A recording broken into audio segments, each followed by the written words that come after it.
ఆ డబ్బుని ఇచ్చేయగలుగుతారు వాళ్ళు, పెద్ద విషయం కాదు. కానీ ఇంకేదో ప్రాబ్లం ఉంది, ఏదో కుట్ర జరుగుతుంది బాలకృష్ణ గారి విషయంలో, మేము బాధపడుతున్నాం, మేము తట్టుకోలేకపోతున్నాం బాధ అని వెంకటకృష్ణ అంటున్నారు. వీ కెన్ అండర్స్టాండ్, ఖచ్చితంగా చాలా మంది ఇలా బాధ ఉంది. కుమార్ ఉన్నారు శ్రీకాకుళం నుంచి. కుమార్. హలో. కుమార్ మాట్లాడండి సార్. ఇప్పుడు 2 కల్లా షోలు రిలీజ్ అవ్వకపోతే చాలా మంది కూడా చనిపోయి ఇదే అయితే ఉన్నారు సార్. చాలా వరకు అయితే ఈరోజు బాలకృష్ణ ఫ్యాన్స్ అందరు కూడా చాలా ఈగర్ గా, అంటే ఎర్లీ 3 o'clock నుండి కాసి ఉన్నారు సార్. కానీ ఒకవేళ ఈ రోజు ఇన్ కేస్ పోస్ట్ పోన్ అయ్యింది 2:30 కల్లా ఆన్ చేయకపోతే చాలా మంది అయితే ప్రాణాలు తీసుకుంటారు. ఇది మాత్రం పక్కా అండి. ఎందుకంటే చాలా వరకు వాళ్ళు పడాల్సిన తపనలు మొత్తం పడుతున్నారు. ప్రాణాలు తీసుకోవడం అంత దాకా వెళ్ళడం కరెక్ట్ కాదు. మీరు అంటే అంత పెయిన్ ఉందని చెప్పడం మీ ఉద్దేశమా? అవునండి, ఎందుకంటే చాలా బిగ్ ఫ్యాన్ కాబట్టి ఇలా అంటున్నాం. ఎవరు ఇలాంటి విషయాల్లో అంత సీరియస్గా రియాక్ట్ అవ్వద్దు. సినిమా ఇవాళ కాకపోతే రేపైనా ఖచ్చితంగా రిలీజ్ అవుతుంది. మీ పెయిన్ మేము అర్థం చేసుకోగలం. ఆర్టీవీ ఖచ్చితంగా తెలియజేసే ప్రయత్నం చేస్తుంది, ప్రొడ్యూసర్స్కి, బాలకృష్ణ గారికి, బోయపాటి గారికి అందరికీ తెలియజేసే ప్రయత్నం చేస్తుంది. సో దయచేసి ఎవరు ఎలాంటి చెప్పండి. ఒక అత్యాచారం అయితే అయింది సార్. ఒక అబ్బాయి ఒక 23 సంవత్సరాలు ఉంటుంది. ఆ అబ్బాయి ఉరేసుకున్నాడు బాలకృష్ణ కోసం. ఎందుకంటే ఈ రోజు సినిమా క్యాన్సిల్ అయింది కనుక. ఉరేసుకున్నాడా? యాక్చువల్ గా ఎక్కడ జరిగింది ఇది? ఎక్కడ జరిగింది ఇది?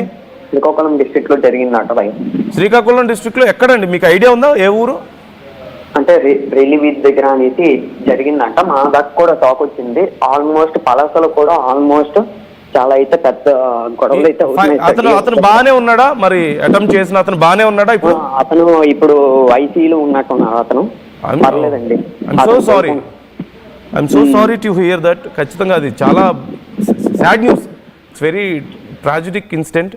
సో దయచేసి ఇలాంటి పనులు ఎవరు చేయొద్దు. మీ అభిమానాన్ని మేము అర్థం చేసుకోగలుగుతాం, మన బాలకృష్ణ గారు అర్థం చేసుకోగలుగుతారు. ఎవరో ఒకరు చేసిన ఒక చిన్న మిస్టేక్కి ఇంత దూరం, ఇంత ఓవర్ ఎమోషనల్ అవ్వడం కరెక్ట్ కాదు. దయచేసి ఆలోచించండి, మీ కుటుంబాల గురించి ఆలోచించండి. సినిమా ఇవాళ కాకపోతే రేపైనా రిలీజ్ అవుతుంది, కానీ ఇంత పెద్ద నిర్ణయాలు తీసుకోవడం కరెక్ట్ కాదు. చిన్న వయసులో ఉండి చాలామంది ఓవర్ ఎమోషనల్ అయిపోతుంటారేమో కొంతమంది. సో దయచేసి అలాంటి పనులు చేయొద్దు. Will try to know. RTV మేము ట్రై చేస్తాం, అసలు ఎక్కడ జరిగింది ఇన్సిడెంట్, ఏం జరిగిందనే తెలుసుకునే ప్రయత్నం చేస్తాం, మీకు తెలియజెప్పే ప్రయత్నం చేస్తాం. ఒక యువకుడు ఏదో బలవన్మరణానికి పాల్పడ్డాడంటూ తెలుస్తోంది. So we will try to know. PCR please ఆయన నంబర్కి కాల్ చేయండి, ఒకసారి డీటెయిల్స్ కనుక్కోండి. మరొకసారి మేము కనుక్కుంటాం తప్పకుండా. రైట్, మరో కాలర్ ఉన్నారు, కృష్ణ ఫ్రమ్ ఆలంపూర్. కృష్ణ సార్. నమస్తే సార్. మేము ఆల్రెడీ టికెట్లు బుక్ చేసుకున్నాం సార్. ఓకే, థియేటర్ నైట్ షోకి. ఓకే, ఎక్కడ? ఆలంపూర్లోనా? Kurnool sir. Proper Alampur sir. ఏంటండి? Proper Alampur sir. మాది ప్రాపర్ అనంతపూర్. ప్రాపర్ ఆలంపూర్. మాకు 30 కిలోమీటర్స్ కర్నూలు. ఓకే, చెప్పండి. అదే మాకు టికెట్స్ అదే ప్రీమియర్ షో బుక్ చేసుకోండి. మీ అవి ఎట్లా సార్? అది మీ పేమెంట్ రాలేదా? రాలేదు సార్ ఇంకా. ఓకే, మీరు ఎలా బుక్ చేసుకున్నారు? మేము ఇది డిస్ట్రిక్ట్ యాప్ నుంచి సార్. డిస్ట్రిక్ట్ యాప్ నుంచి బుక్ చేసుకున్నారు. ఓకే, ఇంతకు ముందు కూడా వేరే కాలర్స్ చెప్పారు డిస్ట్రిక్ట్ యాప్ నుంచి బుక్ చేసుకున్నాం, మాకు పేమెంట్స్ రాలేదని.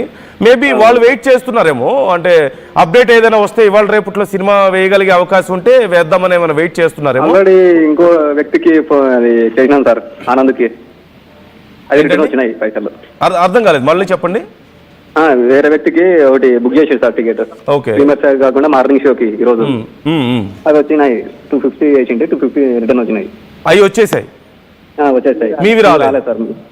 Same app? రెండింటికి సేమ్ యాప్? రెండింటికి సేమ్ యాప్ సార్. ఓకే, మేము కనుక్కుంటాం. మార్నింగ్ షో చేసింది. ఓకే, మేము ఒకసారి కనుక్కుంటాం తప్పకుండా కృష్ణ. అంటే సమస్య ఏంటనేది మేము కనుక్కుంటాం. మేబీ కొన్ని చోట్ల కొంతమందికి డబ్బులు వచ్చాయి, అన్ని ఆన్లైన్లో చేసుకున్న వాళ్ళకి కొన్ని యాప్స్లో, కొన్ని చోట్ల రాలేదు. సో సమస్య ఏంటనేది మేము కనుక్కునే ప్రయత్నం చేస్తున్నాం. ఒకవేళ ఏదైనా టెక్నికల్ ఇష్యూ వలనో లేదంటే సినిమా రిలీజ్కి సంబంధించి డేట్ కోసం వెయిట్ చేస్తున్నట్లయితే ఓకే, కొంత సమయం తర్వాతైనా వాళ్ళకి క్లారిటీ ఇవ్వడం కానీ తిరిగి డబ్బులు ఇవ్వడం కానీ చేయండి. ఇబ్బంది పెట్టొద్దు. ఇప్పటికే అభిమానులు చాలామంది బాధలో ఉన్నారు, డిసప్పాయింట్ అయ్యారు. ఇంతకు మించి వాళ్ళని ఇబ్బంది పెట్టొద్దు. వాళ్ళ డబ్బులన్నా వాళ్ళకి ఇచ్చేసేయండి కనీసం. మరి మరో కాలర్ ఉన్నారు, కిషోర్ ఉన్నారు తిరుపతి నుంచి. కిషోర్ సార్. నమస్తే సార్. నమస్తే కిషోర్, చెప్పండి. సార్ ఏం లేదు సార్, ఇప్పుడు వాయిదా పడడం అనేది కేవలం 14 డేస్ యొక్క వైఫల్యం మాత్రమే సార్. ఇది ఓకే, తప్పకుండా అది మాత్రం కన్ఫర్మ్. అది ఉమ్, ఉమ్, కాకపోతే ఇంత ఇర్రెస్పాన్సిబుల్ గా ఉండడం అనేది ఎంతవరకు న్యాయం సార్ మీరు చెప్పండి. ఉమ్, ఎంతమంది అభిమానులు వెయిట్ చేస్తున్నారు, నిద్ర లేకుండా నైట్ అంతా నిద్ర లేకుండా వెయిట్ చేస్తున్న ప్రేక్షకులు ఎంతో మంది ఉన్నారు సార్. ఉమ్, ఉమ్, బాలకృష్ణ గారు అంటే ఒక శక్తి, ఒక దేవునిలాగా భావించే ఫ్యాన్స్ చాలా మంది ఉన్నారు సార్. ఉమ్. సో ఇలా చేయడం అనేది ఎంతమందిని ఇబ్బంది పెట్టి అవుతుంది చూడండి. కనీసం మినిమం రెస్పాన్సిబిలిటీ అనేది వాళ్ళకు ఉండాలి కదా సార్. కనీసం అట్లీస్ట్ ఒక ప్రెస్ మీట్ అయినా ఏర్పాటు చేసి ముందు రోజు అయినా సరే అనౌన్స్ చేయాల్సిన బాధ్యత వాళ్ళకు ఉండాలి కదా సార్. అలా చేయకపోవడం అనేది ఎంతవరకు న్యాయం చెప్పండి. సో ఇప్పటికైనా ప్రెస్ మీట్ ఒకటి అరేంజ్ చేసి అందరికీ ముందుకు వచ్చి చెప్పాల్సిన బాధ్యత ఉండాలి కదా సార్ వాళ్ళకి.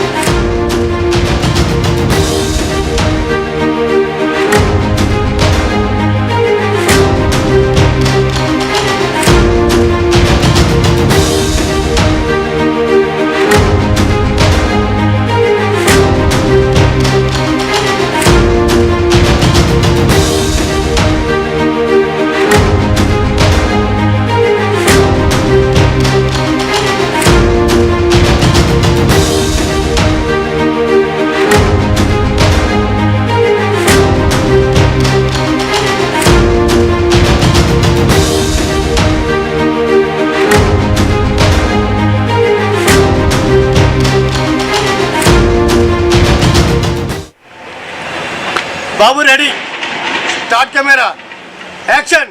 ఎక్కడ బోయపాటి గారి మార్క్ ఎక్కడ? ఖండాలు దాటిన అఖండ జన నీరాజనాలు అందుకుంటున్న బోయపాటి బాలయ్య